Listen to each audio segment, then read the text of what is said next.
It is very, if you want to understand how things got as sort of wacky as they've gotten, you really want to dip into and try and understand what the black budget is.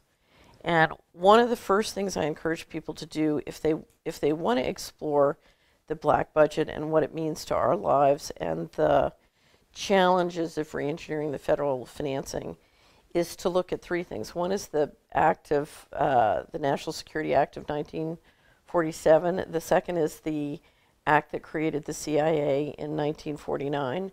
And then an executive order that was promulgated in 1980 when George Bush became vice president, and through the vice presidency assumed responsibility for the National Security Council, the intelligence agencies, and enforcement agencies. What the 47 and 49 Act did as in combination was it allowed appropriations to be, so Congress would appropriate to an agency like HUD, and then they could claw money out of other agency budgets for the intelligence agencies on a non-transparent basis. And presumably some of that money is overseen. It's not disclosed to the citizenry, so it's not in the budget, it's not in the financial statements. Supposedly it is disclosed to the agency, the committees overseeing the intelligence agencies in Congress. I'm skeptical as to whether they see, how much they really see, but supposedly they see some. So you have, what you did with the 47 and 49 Act was you created an infrastructure that allowed money to be secretly channeled to secret and very, from a technology standpoint, unbelievably important, powerful projects on a non-transparent basis. So there's no accountability. And one of the things I'll tell you as a former government regulator is without transparency, the shenanigans that go on, it is very hard to manage big pots of money without some kind of feedback and redundant transparency to kind of keep everybody in check. So you created this. You also did something else which is important to understand, and that is we had a fund called the Exchange Stabilization Fund. And I call the Exchange Stabilization Fund the mother of all slush funds.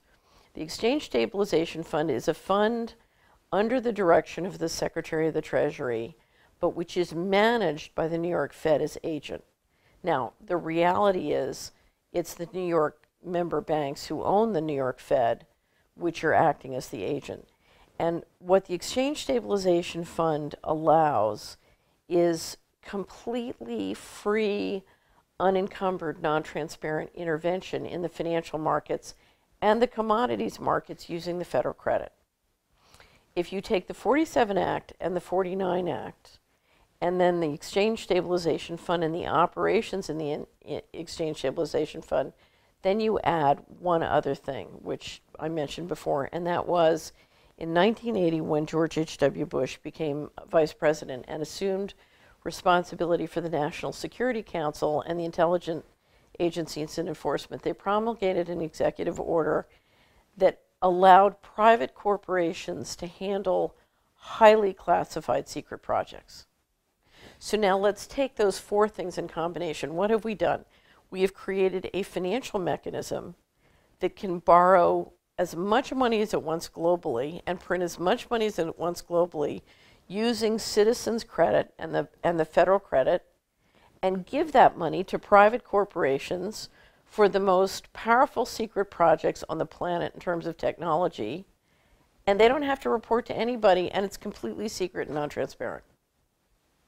So you have, if you're a private corporation, there's a great story in one of the books on the Bechtel Corporation about one of the Bechtel leaders trying to persuade Dwight Eisenhower that Bechtel should be allowed to own and control nuclear weapons. And Eisenhower just kind of going nuts. This was before he gave that great speech on the military-industrial complex. But you're basically creating a secret source of an infinite amount of government money to pay corporations to develop and own the most powerful weapons, technology, and space programs on the planet.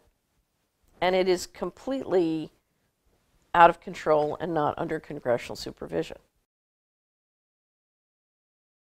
what we have been seeing in Washington is trillions of dollars going into private corporate pockets to build and operate the most powerful weaponry in the world on a non-transparent basis. And that's why, and it was, I think, Richard Dolan, who was one of the first people to promulgate the term, the breakaway civilization.